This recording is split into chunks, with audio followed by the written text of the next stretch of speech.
Nah, untuk kembali kepada Allah, kita akan mengalami beberapa siklus sampai kita bisa bersih. Suka atau tidak suka itu sudah menjadi hukum alam. Makanya dunia psikologi membuktikan ternyata kita ini punya past life. Oleh karena itu maka jangan heran kalau hari ini ada orang yang baru lahir, dia sudah bisa rumus matematika, sudah bisa bahasa Inggris, sudah bisa melukis. Kan tidak mungkin itu kesadaran yang dibangun di kehidupan yang sekarang. Sekolah juga belum. Assalamualaikum warahmatullahi wabarakatuh. Seperti yang telah kita dengar, di mana di video ini Syekhul Karim mengatakan bahwa manusia untuk kembali kepada Allah itu membutuhkan siklus reinkarnasi atau hidup kembali. Di sini jelas sekali Syekhul Karim meyakini, mengimani bahwa reinkarnasi itu ada di dalam Islam. Karena saya merasa bahwa Syekhul Karim ini adalah beragama Islam. Tetapi seperti yang kita ketahui, di dalam Islam itu tidak mengenal yang namanya reinkarnasi atau hidup kembali ke alam dunia ini. Walaupun di dalam Al-Quran ada ayat tentang hidup mati, tetapi konsep hidup mati ini bukan seperti yang diimani oleh agama lain, misalnya seperti agama Buddha dan Hindu. Tetapi konsep hidup mati di dalam Islam ini bahwa kita memang berawal dari kematian atau dari ketidakadaan, lalu kita hidup di alam dunia, lalu saat jasad kita rusak, maka kita akan mengalami kematian dalam konteks rusaknya jasad, tetapi ruh kita atau nyawa kita masih hidup keluar dari jasad kita. Ini dinamakan mati. Di keadaan seperti ini, ruh kita ini berada di alam barzah atau di alam yang disebut dinding antara alam dunia dan alam akhirat.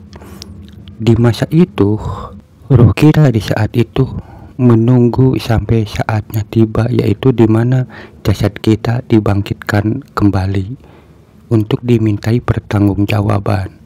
Past life regression di dalam dunia terapi tidak bisa dibuktikan kebenarannya atau bukan ilmiah, karena sifatnya ilmiah itu harus bisa dibenarkan oleh semua orang.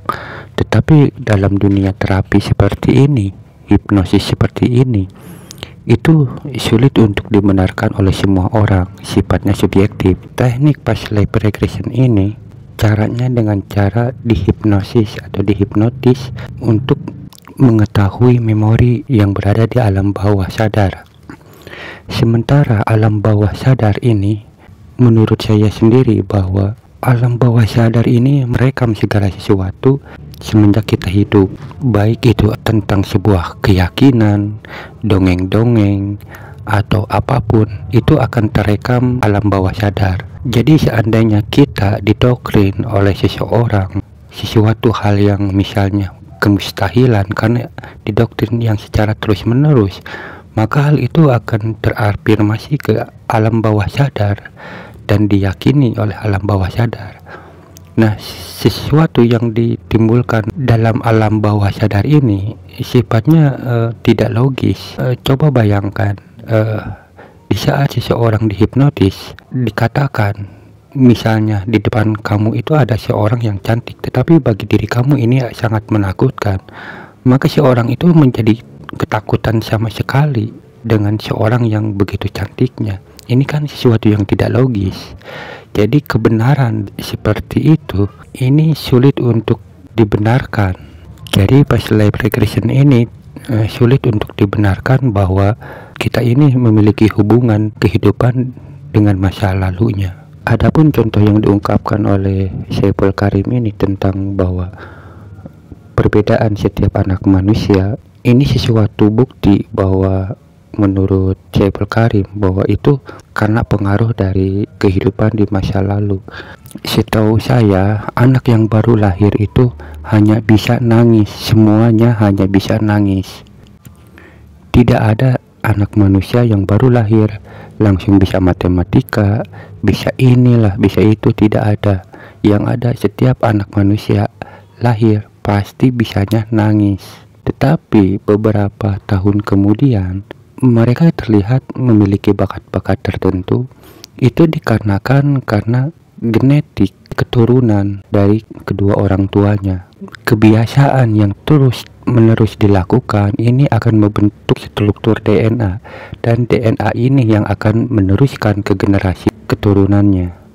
Artinya, jika kita rajin membaca, rajin belajar, yang terus menerus dilakukan, maka ini akan membentuk struktur DNA, dan hal itu akan diteruskan ke generasi keturunan kita. Nah, keturunan kita yang baru lahir, yang beberapa bulan atau beberapa tahun kemudian, maka akan terlihat bakat-bakat atau watak-watak seperti itu karena ada bakat keturunan. Didiklah anak-anakmu 100 tahun sebelum anakmu lahir. Ini menandakan bahwa kita ini harus berusaha berbuat baik, harus selalu melakukan kebaikan-kebaikan. Maka kebaikan-kebaikan ini akan mempengaruhi watak kepada turunan kita sendiri. Tetapi jika kita berperilaku buruk, selalu berperilaku buruk, maka perilaku ini akan turun-temurun ke anak kita. Nah, makanya ada perbedaan. Setiap anak yang baru lahir di usia beberapa bulan atau beberapa tahun akan terlihat ada perbedaan, karena itu pengaruh dari karakter si orang tua itu sendiri. Pasti kita pernah mendengar bahwa terkadang ada anak orang yang jahat, tetapi anaknya itu salah satunya ada yang baik, karena si orang jahat ini belum tentu selalu berbuat jahat. Ada masanya dia itu ingin berbuat baik. Di saat dia berbuat baik yang terus menerus, ini akan membentuk struktur DNA. Sementara hubungan intim selalu berjalan.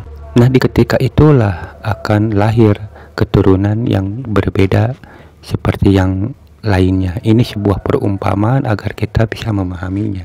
Jadi jelas di dalam Islam itu tidak ada yang namanya reinkarnasi, baik secara kata maupun konsep yang seperti dikatakan oleh atau yang diyakini oleh agama-agama lain. Walaupun hidup kembali di dalam ayat Al-Quran itu ada, tetapi konsepnya berbeda, bukan berarti hidup kembali di alam dunia ini.